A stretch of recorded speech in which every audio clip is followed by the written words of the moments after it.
आपके साथ मैं नगमा खान। आज वुमेंस डे है और इसीलिए सत्य फाउंडेशन ने बहुत सारी महिलाओं को यहाँ पर एकत्रित किया है। उनसे जब मैंने राजू गोयल जी जो इसके अध्यक्ष हैं उनसे पूछा तो उन्होंने ये बताया कि आज हम महिलाओं को हल्दी कुमकुम करेंगे महिलाओं का, और मास्क वितरण करेंगे और उसके साथ साथ सम्मान भी करेंगे।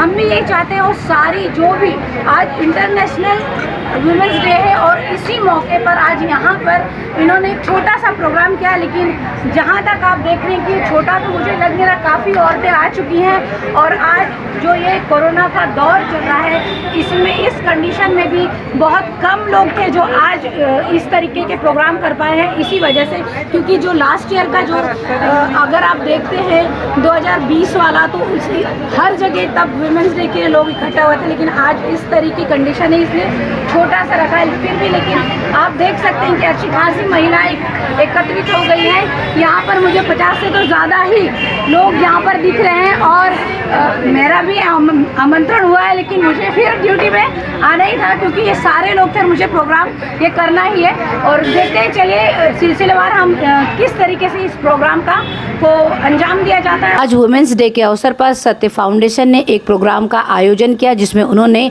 कई महिलाओं को जो समाज में अपना मकाम हासिल कर चुकी हैं और हासिल कर रही हैं उन सभी को आमंत्रित किया, और उसके साथ साथ उन्होंने मीरा भाईंदर की नगर सेविकाओं का इस वुमेंस डे के अवसर पर आमंत्रित किया। इसके साथ ही उन्होंने आर्मी के मेजर कौस्तुभ राणे जो 4 अगस्त 2018 के दिन कश्मीर में अपने देश के लिए शहीद हो गए थे और वीर गति को प्राप्त हो गए थे, उनकी माता श्री ज्योति राणे जी को भी आमंत्रित किया। आइए जानते हैं क्या है सत्य फाउंडेशन के अध्यक्ष श्री राजू गोयल जी का कहना, और उसके बाद उनकी जो कौस्तुभ राणे जी हैं उनकी माता का उन्होंने क्या कहा और क्या संदेश दिया, और उसके बाद मीरा भाईंदर की कुछ नगर सेविकाओं का इस वुमेंस डे के अवसर पर क्या कहना है।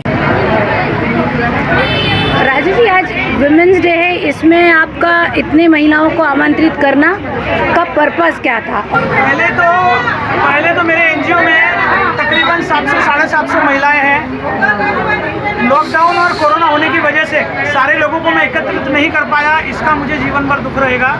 क्योंकि पहले हमने सर्वेश्वर मंदिर में कार्यक्रम करने का प्लान बनाया था, इन्विटेशन कार्ड पे उसका एड्रेस भी था, पर बदकिस्मती से पुलिस ने कहा 30-40 लोगों से ज़्यादा लोगों को ना लाएं। तो मैं बोला मेरे ऑफिस के बाहर ही मैं रखता हूँ। तो मेरे दिमाग में आया कि भाई महिला दिवस है और हमारे शहर की हमारे शहर में हम खुशनसीबी कह सकते हैं, और एक माँ के लिए एक बेटे का लाल जाना ये हमारे लिए दुर्भाग्य की बात कह सकते हैं। तो मैंने सोचा कि इस महिला दिवस के उपलक्ष्य में एक देश के शहीद हुए पुत्र की माँ को यदि मैं अपने मंच पे बुलाकर अपने एनजीओ का आशीर्वाद, मैं इनका आशीर्वाद लेने के लिए मैंने यहाँ पे इनको बुलाया और ये कार्यक्रम रखा। इसके लिए मैं इनका ये आए कार्यक्रम में इन्होंने हमें आशीर्वाद दिया, इसके लिए मैं तहे दिल से इनका शुक्रगुजार हूँ। क्या कहना चाहेंगे आप ये प्रोग्राम के बारे में और सर के बारे में, अपने बेटे के बारे में क्या कहना चाहेंगे आप? सबसे पहले अपने बेटे के बारे में मैं बोलना चाहूँगी। मेरा बेटा मेजर कौस्तुभ राणे जो R2 सेना मेडल है उम्र में, और उसकी जो आर्मी की कारकिर्द है बहुत कम 7-7.5 साल की, उसमें उसने इतना साहस दिखाया, धड़ल्ले दिखाया कि 2 बार उसको सेना मेडल से सम्मानित किया गया। तो मैं अपने आप को बहुत खुशनसीब समझती हूँ कि भगवान ने मुझे ऐसा बेटा दिया। लेकिन ये खुशनसीबी के पीछे थोड़ा सा क्या बहुत दर्द भी है कि ऐसे बेटे को मैं खो बैठी।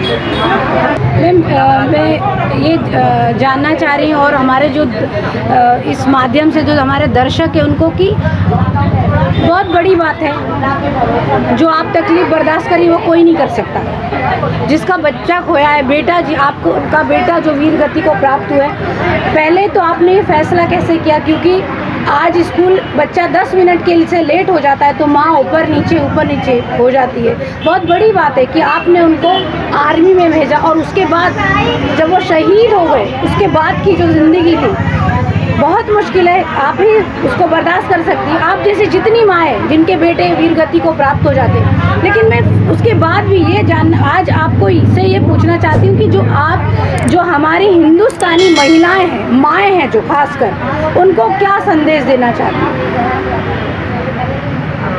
मराठी में एक कहावत है कि हर कोई चाहता है कि शिवाजी महाराज जैसे पुत्र पैदा होने चाहिए, लेकिन दूसरों के घर में, मेरे घर में ऐसी बहुत लोगों से मेरी मुलाकात हुई कि उन लड़कों ने मुझे बताया कि मैं भी आर्मी में जाना चाहता था, लेकिन घर से मना कर दिया, नहीं जाने को कहा।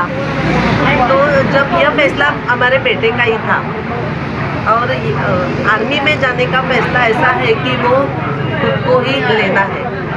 असल में जो भी हम करियर चुनते हैं ना, जब हम अपने दिल से चुनते हैं तो 100% योगदान उसमें दे सकते हैं।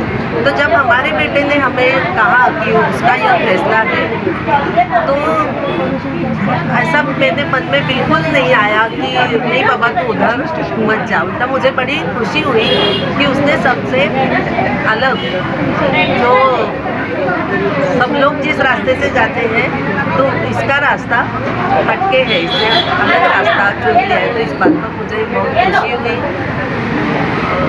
लेकिन हमने एहसास पहले तो शुरू में बहुत डर लगता था कि ये उधर गया है, इन्फेंट्री जैसा फील्ड उसने चुन लिया है। लेकिन बाद में धीरे धीरे जब उसकी साहस और वो जो धाड़स दिखा रहा था, उसका हमें पता चलता गया। वैसे एक विश्वास आता गया कि अरे ये बहुत कर सकता है।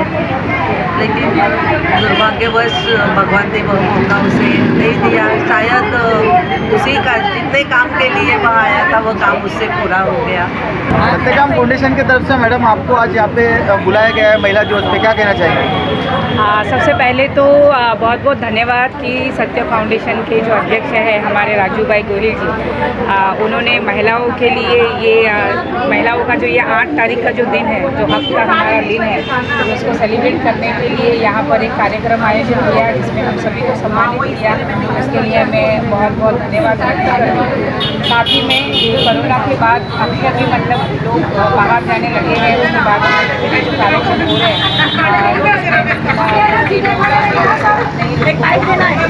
उसका ख्याल रखते हुए उन्होंने ये छोटा सा प्रोग्राम किया है, लेकिन बहुत सुंदर कार्यक्रम। और इसमें सभी महिलाएं जो अपने अपने क्षेत्र में हमेशा सेवा करने के लिए तत्पर रहती है। कोरोना जैसे काल में भी बहुत सारी महिलाओं ने अपनी संस्थाओं द्वारा किट भी भिजवा दी है, और बना कर खाना भी दिया गया है, मास्क बांटे हैं, सैनिटाइज़र बांटे हैं, और उस पर कहीं किसी महिलाओं ने उन्हें छोटे छोटे पॉकेट भी दिए हैं। पहले तो महिला दिन के लिए सबको शुभकामनाएं। और आज जो गोयल जी ने ये छोटा सा प्रोग्राम, छोटा सा तो नहीं है, बहुत सारी महिला इधर एकत्रित हुई है, और बहुत अच्छा लगा इनके टाइम के बाद ये है, और बहुत अच्छे से इन्होंने ऑर्गेनाइज किया है।